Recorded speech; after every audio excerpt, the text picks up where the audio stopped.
Hola, ¿qué tal? Muy buen día. Vamos a analizar una de las sentencias emblemáticas de la Corte Interamericana que ha emitido contra el Estado mexicano. Es el caso Valentina Rosendo Cantú, una sentencia emitida el 31 de agosto de 2010. Al igual que el caso Inés Fernández, Mujeres de Atenco y Campo Algodonero, estas sentencias hablan sobre los derechos humanos de las mujeres, las obligaciones que tiene particularmente el Estado mexicano, pero no solo el Estado mexicano, sino en realidad todos los estados que son parte de la Convención Americana sobre Derechos Humanos y la Convención Interamericana para prevenir, sancionar y erradicar la violencia contra las mujeres, conocida como Belém do Pará. En estas sentencias, Inés Fernández, Valentina Rosendo, Mujeres de Atenco y Campo Algodonero, la Corte Interamericana va estableciendo una serie de obligaciones en materia de prevención, atención, investigación y sanción de casos de violencia de género, pero específicamente ciertos tipos de violencia de género. Específicamente me refiero a caso Campo Algodonero, se refiere a casos de feminicidio. En los casos Inés Fernández, Valentina Rosendo y Mujeres de Atenco, aborda a profundidad cuáles son las obligaciones que tiene el Estado mexicano y los estados parte frente a los casos de violencia sexual. Y eso es lo que vamos a analizar el día de hoy puntualmente. Caso Valentina Rosendo. Bueno, ¿qué es lo que establece la Corte Interamericana de Derechos Humanos? Primero hace un contexto general, particularmente porque los hechos tratan, sí, de un asunto de violencia sexual cometido en contra de una mujer, pero una mujer que tiene ciertas características y que está, digamos, sufriendo esa violencia en determinadas circunstancias. ¿Cuáles eran las características o cuáles son las características de este caso? Bueno, pues que estamos frente a una mujer que en el momento de los hechos tenía 17 años de edad, es decir, era menor de edad. Ahí hay una responsabilidad, digamos, reforzada por parte, en este caso, del Estado mexicano. Pero además es una mujer indígena del pueblo Mepá, originaria del estado de Guerrero, de una comunidad, la comunidad de Coxitepec. Y bueno, la Corte Interamericana hace un análisis, sí, reconociendo que hay una estructura patriarcal, pero también colonialista, en la cual, digamos, se consideran hay una estructura patriarcal, pero también colonial, en la cual se desarrollan los hechos referentes a la violencia sexual sufrida por Valentina Rosendo Cantú. Estamos en un caso donde hay una comunidad indígena, esta comunidad Mepá, esta mujer que sufre, Valentina, esta violencia específica, violencia sexual, a manos de un grupo de militares que estaban rondando la zona. Pero además hay un problema que se suma a estas circunstancias, que son problemas estructurales, que tiene que ver con la falta de acceso a la justicia, con la falta de incorporación de una perspectiva intercultural, una perspectiva además que incluya, entre otros elementos, derechos específicos, como el derecho a contar con un intérprete. Como vamos a ver más adelante, uno de los principales obstáculos que tuvo Valentina para denunciar los hechos, las violaciones que había sufrido, fue precisamente que no podía comunicarse con las autoridades porque las autoridades no hablaban Mepá, pero además tampoco contaban con un intérprete que pudiera, digamos, transmitirle lo que Valentina quería denunciar. Pero además, pues al vivir en una comunidad y los hechos al haber ocurrido en una comunidad alejada, donde no había agencias del Ministerio Público, donde no había médicos, médicas particularmente, legistas que pudieran certificar no solo las lesiones, sino también la violencia sexual que había sufrido, todo esto suma, abona a esos problemas estructurales a los cuales se tuvo que enfrentar Valentina y, por supuesto, la ausencia de servicios de salud. Valentina Rosendo, como ya les comentaba, es una mujer indígena perteneciente al pueblo Mepá que en el momento de los hechos tenía 17 años. En ese momento, Valentina también se encontraba casada y acababa de ser madre. Su hija tenía pocos meses de vida. El día que ocurrieron los hechos, el 16 de febrero de 2002, Valentina acudió a un arroyo cercano a lavar su ropa, cuando en algún momento fue abordada por un grupo de militares quienes la rodearon, le apuntaron en el rostro y comenzaron a interrogarla. Le mostraron una serie de fotografías, así como una lista de personas y ella tenía que señalar si los conocía o no. Valentina simplemente negaba con su cabeza, simplemente decía que no sabía nada con su poco español, y las autoridades, en este caso militares, continuaron interrogándola, hasta que uno de ellos la golpeó fuertemente y ella perdió el conocimiento. Cuando despertó, seguían ahí estos militares. Uno de ellos le arrancó la ropa y comenzó a violarla, y lo mismo otra persona, otro militar que también iba en este grupo. Valentina, una vez que ocurrieron estos hechos, esta agresión sexual, Valentina regresó a su casa y se lo contó, con todo lo que había pasado, se lo contó a su cuñada y se lo contó también a su esposo. Su esposo en ese momento decidió acudir con las autoridades de la comunidad para informar lo que había pasado. Fue hasta días después que el esposo de Valentina y Valentina misma acuden hacia otra comunidad para hacer de conocimiento lo que había pasado. Presentaron también, después de varios días, presentaron una denuncia ante el Ministerio Público y también una queja ante la Comisión Nacional de los Derechos Humanos. Es importante precisar que para poder llegar a presentar esta queja y esta denuncia, Valentina y su esposo tuvieron que caminar 8 horas. También tuvieron que caminar esas mismas 8 horas para acudir a un centro de salud donde se le atendiera, donde se le revisara por los golpes que ella presentaba. Es importante también señalar que en esa primera revisión médica que se le hace a Valentina, no consta que se le hubiera preguntado sobre la violencia sexual. Tampoco consta que ella hubiese mencionado que había sido agredida sexualmente por parte de un grupo de militares. Es importante también señalar que cuando ella acude a denunciar ante las autoridades, específicamente ante el Ministerio Público, primero no le querían recibir la denuncia. Lo que decían básicamente es: no está la persona que está preparada, la persona que es la encargada de recibir este tipo de denuncias de violencia sexual, entonces no te vamos a recibir la denuncia, pese a todas las horas que había tenido que caminar Valentina para poder denunciar. Entonces, después de mucho insistir, las autoridades por fin deciden iniciar la denuncia correspondiente.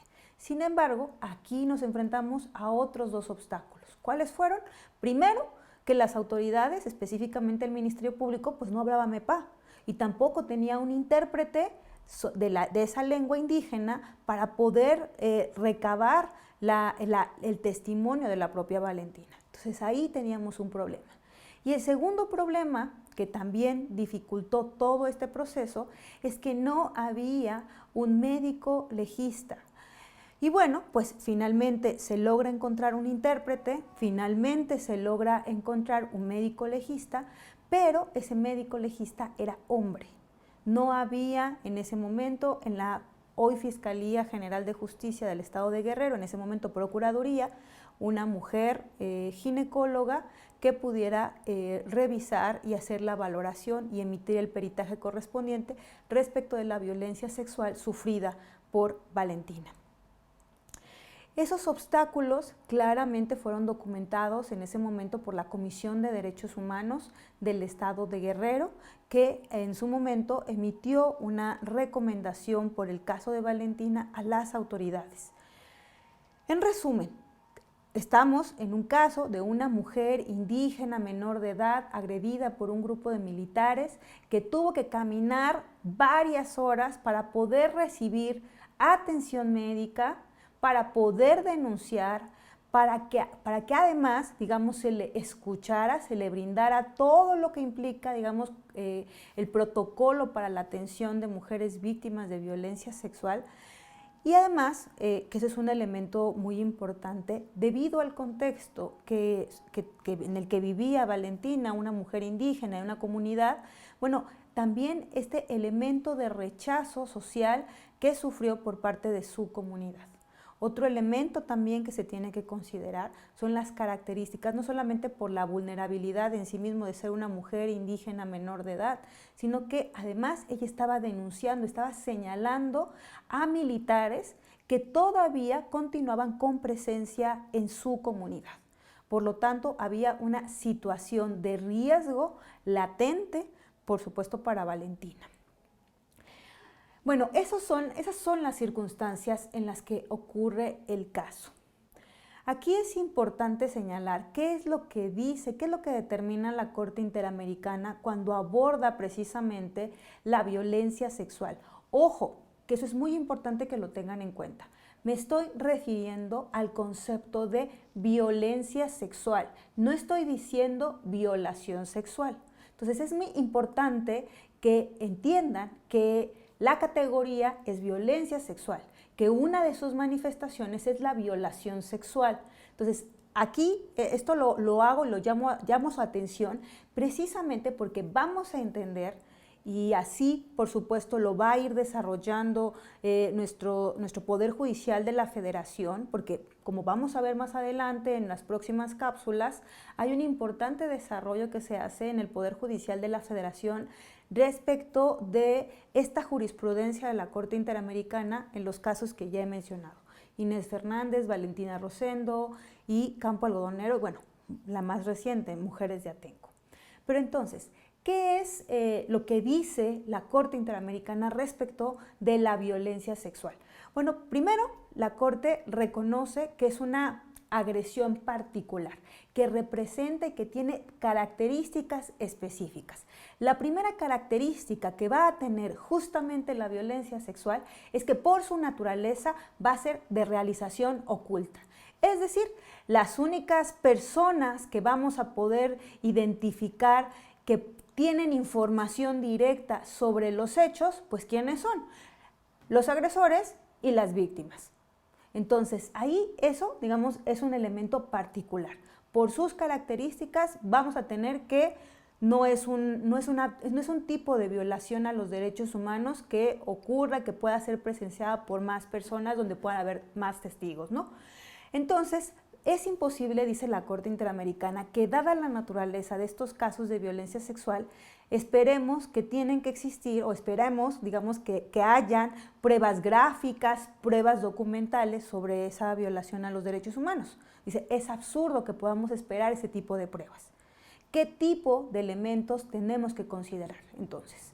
Bueno, para la Corte Interamericana, el primer elemento que tenemos que considerar frente a los casos de violencia sexual, y esto es importante porque no solamente entonces estos criterios van a ser aplicables a los casos de violación sexual, sino en términos de delitos tendría que aplicarse precisamente a todos aquellos que constituyen una forma de violencia sexual.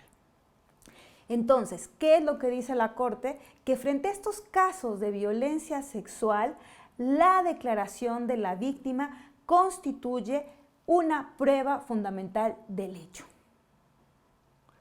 Es decir, nuestra guía, la prueba fundamental frente a los casos de violencia son las propias declaraciones o la declaración de la víctima. Y aquí seguramente muchas y muchos de ustedes se estarán preguntando, bueno, pero entonces ¿solo es la declaración de la víctima? No, la respuesta no solo es la declaración de la víctima. Hay otros elementos, otros medios de prueba, otros elementos probatorios que podremos considerar. Pero el fundamental, el principal, es el propio testimonio, la propia declaración de la víctima en sí misma. Esto tiene muchas implicaciones. En principio, ¿cuál es la obligación que tienen las autoridades frente a los casos de violencia sexual? La primera obligación es creerle, no colocar o no poner en duda su testimonio. Y entonces, insisto, muchas y muchos de ustedes se estarán preguntando, ¿y entonces qué otras pruebas? Pues en principio también decir, la Corte ya dijo, no hay que esperar pruebas documentales o gráficas, porque precisamente por las características de este hecho tendremos que utilizar otro tipo de pruebas que nos genere convicción. Y entonces, aquí es interesante señalar que la Corte le llama especialmente la atención cuando analiza precisamente cómo se realizó la investigación por parte de las autoridades mexicanas, específicamente las autoridades del estado de Guerrero, le llamó poderosamente la atención a la propia Corte Interamericana que como parte de la investigación de los casos de violencia sexual, pues los esfuerzos que realizó el Ministerio Público por investigar los hechos básicamente estaban reducidos a llamar, a declarar en diversas ocasiones a la propia víctima, desatendiendo otro tipo de diligencias o actos de investigación que podrían haber llevado, digamos, a este proceso de investigación. Entonces, la Corte, a partir de esta circunstancia, destaca que en la investigación de los casos de violencia sexual se tiene que en todo momento evitar la revictimización. Para la Corte, un acto de revictimización es precisamente mandar llamar y llamar y llamar a la víctima y hacer que cuente 1, 2, 3, 4 veces.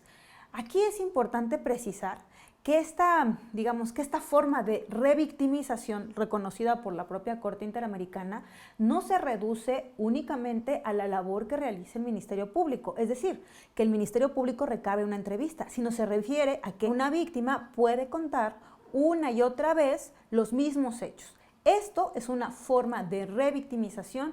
Para la Corte Interamericana, claramente esto tiene que evitarse a toda costa.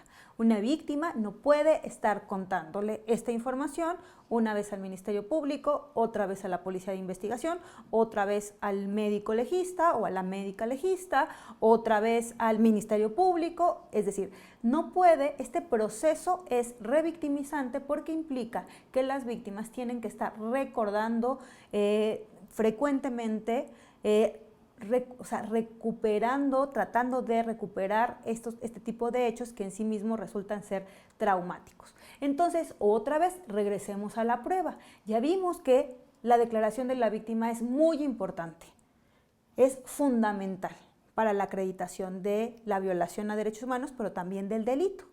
Pero no solo eso.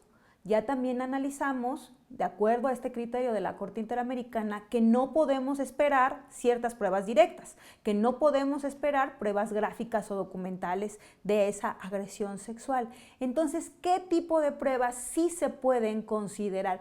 ¿Qué tipo de pruebas son válidas? Bueno, de acuerdo a este caso, y vamos a ver más adelante, insisto, esto también ha sido retomado ya por el Poder Judicial de la Federación.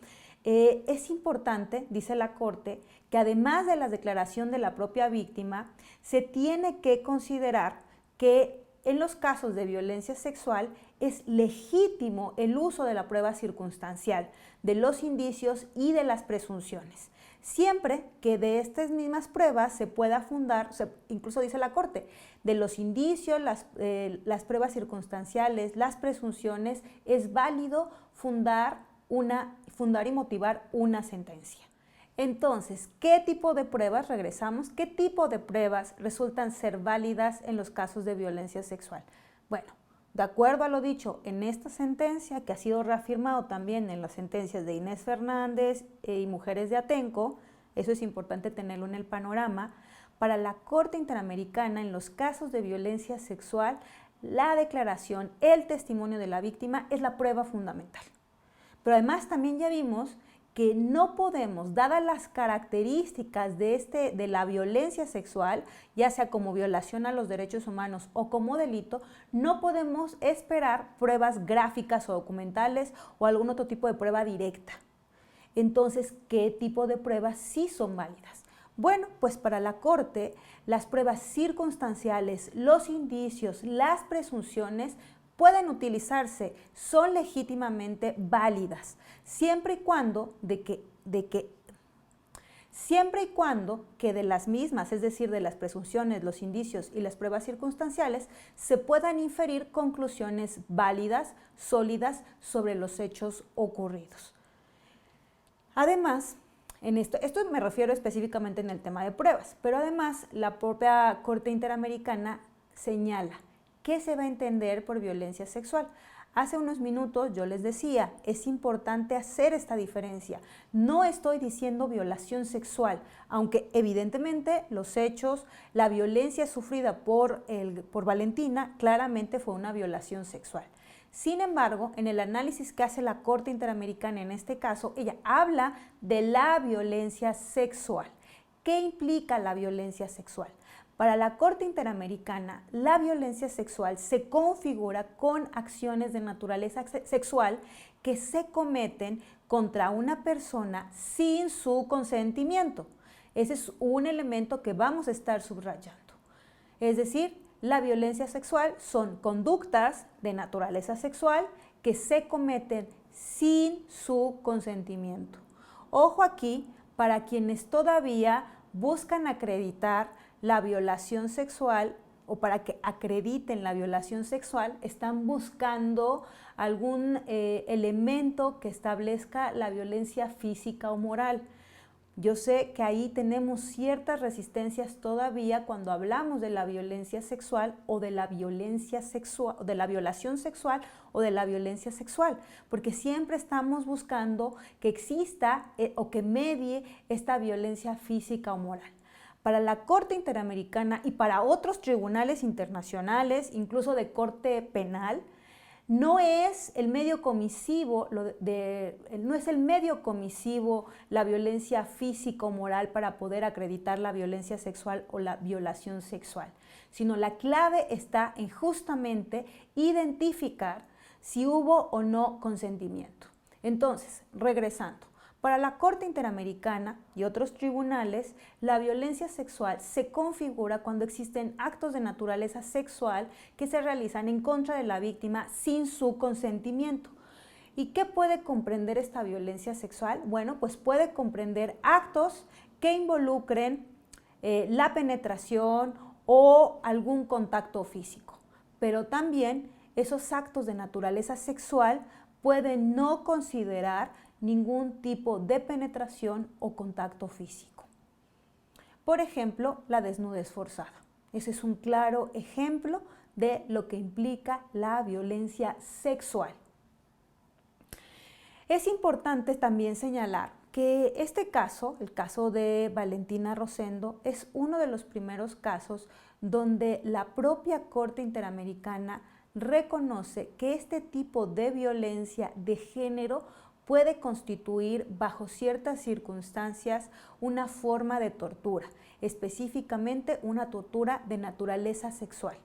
Y aquí, contrario a lo que muchas personas creen sobre que para que se constituyan actos de tortura se requieren cierta reiteración, cierta duración de las agresiones, por ejemplo, cierta intensidad. Lo cierto es que para la Corte Interamericana de Derechos Humanos, específicamente para los casos de tortura sexual, lo que se tiene que considerar es la intencionalidad, la severidad del sufrimiento, es decir, cómo la víctima lo está percibiendo o recibiendo, y la finalidad del acto. Para la Corte Interamericana, cuando analizó si lo sufrido por Valentina constituía o no una forma de tortura, consideró que la intencionalidad era hacerla sufrir. Y en ese momento se constituía como un fin en sí mismo, ¿no? Como una forma de la intención. Entonces, bueno, pues este es, insisto, uno de los primeros casos donde la Corte va a configurar esta forma de tortura sexual. También es importante señalar que entre las medidas de reparación que va a dictar la Corte Interamericana de Derechos Humanos y que por supuesto son obligatorias para el Estado mexicano, digamos, dividiéndolas en dos partes. Por un lado, medidas que son de carácter económico, que están dirigidas específicamente para beneficiar directamente a Valentina y a su hija, porque también su hija fue considerada una víctima, dado que a partir, digamos, de todo lo que sufrió y denunció Valentina valientemente, pues tuvieron que salir de la comunidad porque fueron rechazadas, y eso implicó para la propia hija de Valentina repercusiones severas, porque tuvo que ser alejada de su comunidad, de sus raíces, su familia prácticamente se destruyó. Entonces, bueno, esos elementos fueron altamente valorados por la Corte Interamericana de Derechos Humanos para considerar que la propia hija de Valentina era también víctima en este caso. Entonces, entre esos elementos y medidas de reparación, insisto, estas de carácter económico, medidas de rehabilitación, una de las medidas fue justamente investigar y sancionar a los responsables. Y la Corte fue enfática en decir que esa investigación y esa persecución penal en contra de los militares responsables tenía que ser con perspectiva de género. Como vamos a ver más adelante, justamente el análisis de la sentencia de Inés Fernández de Valentina Rosendo implicó para la jurisprudencia nacional un cambio radical. Vamos a ver más adelante cómo esta sentencia, a la que me refiero, la de Valentina Rosendo, pero también la de Inés Fernández, contribuyeron de manera importante para que en nuestro país se estableciera como una obligación el juzgamiento con perspectiva de género.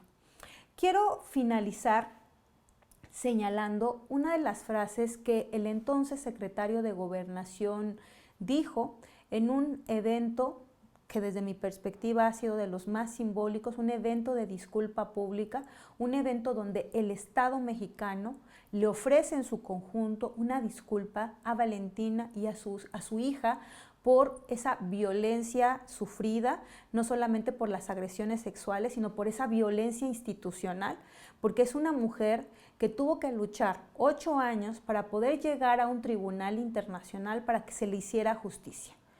Y quiero recordar esas palabras porque me parecen pertinentes, porque me parecen necesarias. Dijo el entonces secretario de Gobernación: en democracia, cada servidor público está obligado a cumplir con su deber y su deber está mandatado por la ley. Cuando esto no sucede, el Estado debe de hacerse responsable de corregir y reparar los daños. Hay un mandato constitucional y convencional de proteger, respetar y garantizar los derechos humanos de las mujeres. Es fundamental que conozcamos estos criterios precisamente para mejorar nuestra atención en el servicio público, específicamente frente a ciertos casos de violencia de género, como los de violencia sexual. A continuación, les invito a todas y a todos ustedes a ver justamente parte de este acto simbólico donde el Estado mexicano le ofrece una disculpa pública a una mujer víctima de violencia sexual, Valentina, que valientemente luchó durante casi una década para obtener justicia.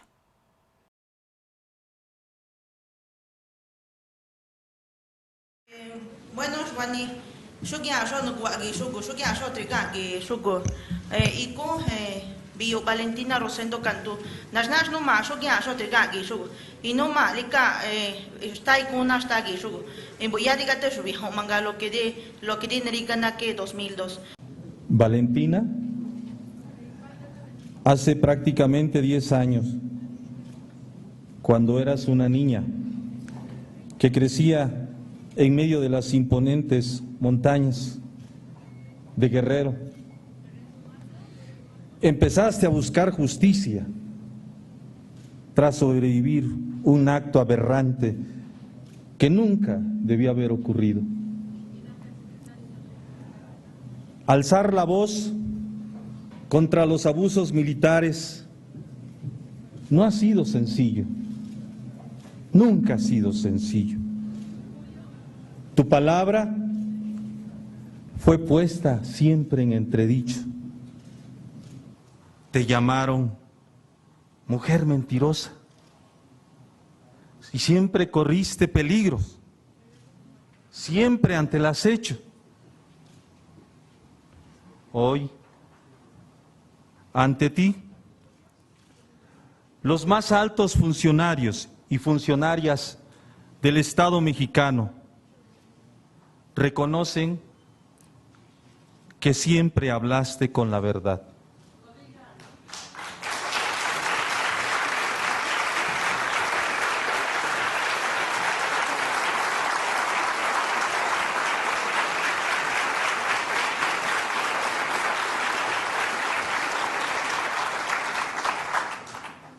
Solo tu corazón vale, forjado allá en la agreste serranía que desde tiempos inmemoriales habita el pueblo Mepa, los hombres y las mujeres del fuego. Tu pueblo comprende a profundidad lo que este acto significa, la reunión de lo que quedó separado hace años, de lo que tanto duele, de esa división que sigue dañando a los hermanos y hermanas MEPA. La sangre tibia vuelve a correr. Para quienes ayer y hoy hemos construido Tlachinolan, acompañarte, Vale, en este camino ha sido siempre un privilegio y muchas veces un reto que, como tú lo sabes, nos rebasaba.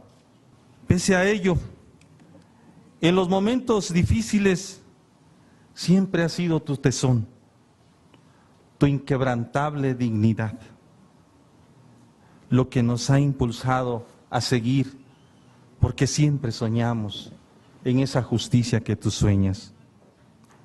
Has sido tú, Vale, en todos estos años, difíciles años, tristes años, quien ha llevado adelante la búsqueda de la justicia. Testimonios de vida como el de Valentina Rosendo Cantú deben servir para voltear los ojos hacia ese México olvidado, pisoteado, para empezar a desarrollar políticas públicas que entiendan a los pueblos indígenas y sobre todo a las mujeres indígenas como Valentina e Inés como actoras de su propia historia. Para ello, y para evitar la repetición de hechos como los que agraviaron a Valentina, es indispensable que en esas regiones la cara del Estado sea la de política social, con enfoque de derechos y no la de la violencia expresada en la militarización y el despojo de sus territorios y recursos naturales. Muchas gracias.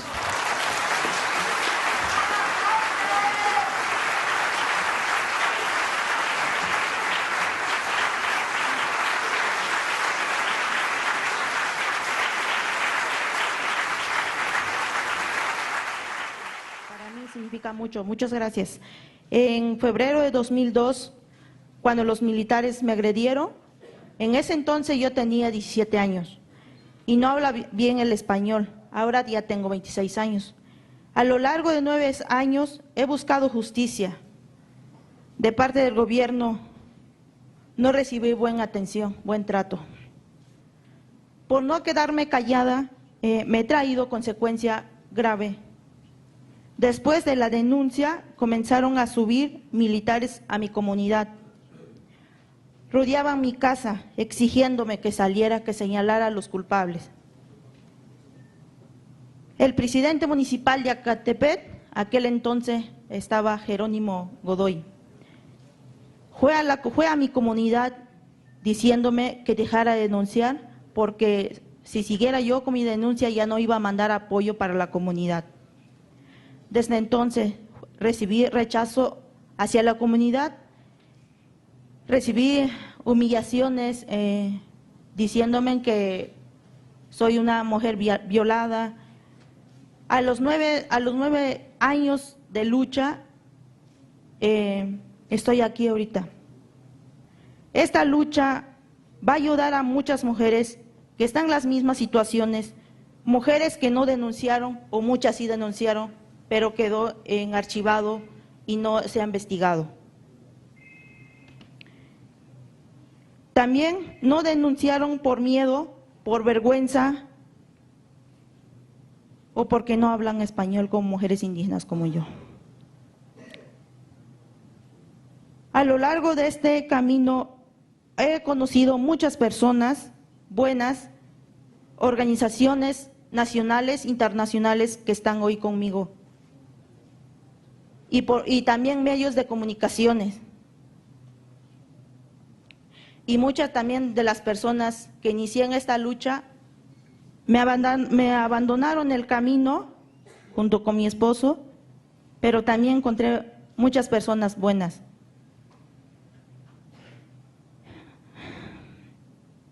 A lo largo del camino encontré amigos, he llorado con ellos, he reído, que estuvieron día con día. Gracias a ellos estoy con vida. Confiaron en mí esas organizaciones que están presentes aquí, como el antropólogo Abel, Tlachinola,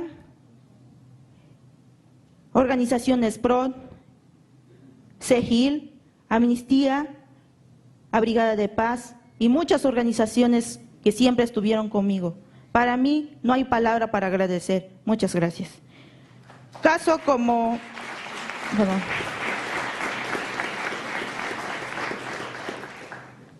como el mío es la esperanza de muchas mujeres para obtener justicia.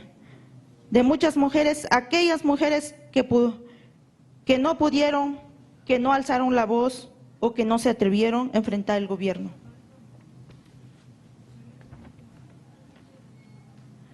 Yo lo comparto, su dolor, la rabia, el coraje que sienten esas mujeres que fueron agredidas también. Poner una denuncia no es fácil, pero no debería de ser así. Mujeres tenemos derecho a tener una buena atención por parte del gobierno. Sigo con frente en alto, con dignidad de mujer indígena. Estoy orgullosa de mí por ser quien soy. Por último, este mensaje para muchas mujeres. Mujeres, luchar es seguir adelante, romper la cadena de la impunidad. Muchas gracias.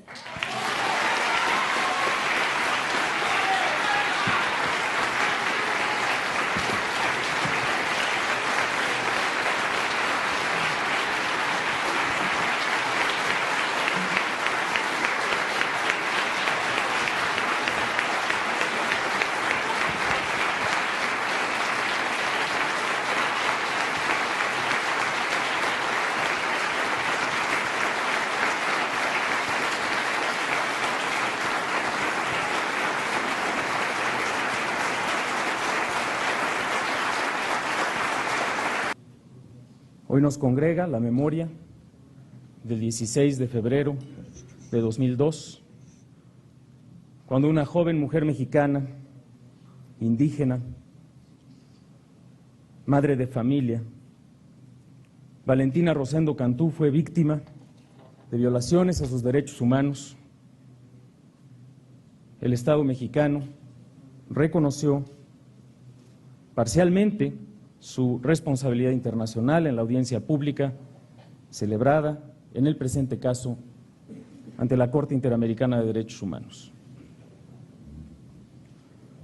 A la falta de atención médica oportuna y especializada de la señora Rosendo Cantú, a la dilación en la integración de las investigaciones, a la afectación en su integridad psicológica que nos ha relatado hoy la propia Valentina, se suman actos contrarios a los derechos humanos y por ello el Estado mexicano reconoce en este acto público su responsabilidad internacional por la violación de los derechos a la integridad personal, a la dignidad, a la vida privada, a las garantías judiciales, a la protección judicial, a la garantía del acceso a la justicia sin discriminación y a los derechos de las niñas consagrados en la Convención Americana sobre Derechos Humanos, en la Convención Interamericana para Prevenir y Sancionar la Tortura, en la Convención Interamericana para Prevenir, Sancionar y Erradicar la Violencia contra la Mujer en perjuicio de la señora Valentina Rosendo Cantú. Originaria de la comunidad de Caxitepec, Estado de Guerrero, Valentina Rosendo Cantú emprendió una incansable lucha por la justicia. A pesar de las condiciones adversas que enfrentó, que nos ha relatado, que reconocemos el día de hoy, esta valiente mujer, ejemplar mujer del pueblo Mepá, fue hilvanando una lección definitiva para todos los mexicanos. Conforme a la vocación democrática y al compromiso de este gobierno de hacer valer y respetar los derechos humanos, el Estado mexicano reconoce la responsabilidad internacional por violaciones a los derechos humanos ocurridos en el caso de Valentina Rosendo Cantú. reconocida la responsabilidad del Estado, he investido como secretario de Gobernación en este evento, con la representación del mismo, señora Valentina Rosendo Cantú, a usted, a su hija, les extiendo la más sincera de las disculpas por los hechos ocurridos hace casi una década y en los que resultaron gravemente lesionadas en sus derechos. En observancia a la sentencia de la Corte Interamericana de Derechos Humanos notificada el 1 de octubre de 2010 y en atención a la instrucción del presidente de la República, licenciado Felipe Calderón Hinojosa, del pasado 9 de diciembre, quiero reiterar el compromiso del Gobierno federal de no escatimar ningún esfuerzo para seguir cumpliendo cabalmente con esta sentencia. Estimada Valentina Rosendo Cantú, ejemplar Valentina Rosendo Cantú, hace casi una década, el Estado no la protegió ni le procuró justicia. Hoy, el Estado mexicano reconoce su responsabilidad y actúa en consecuencia. Este acto público es prenda de esa convicción y a sabiendas de que parte de su sufrimiento es irreparable, deseamos que para usted, para la pequeña Jenny, para todos sus familiares, este acto simbólico se traduzca en una mínima expresión de justicia que contribuya a la reconstrucción de su proyecto de vida. Una vez más, una disculpa. Una vez más, gracias a todos por estar aquí.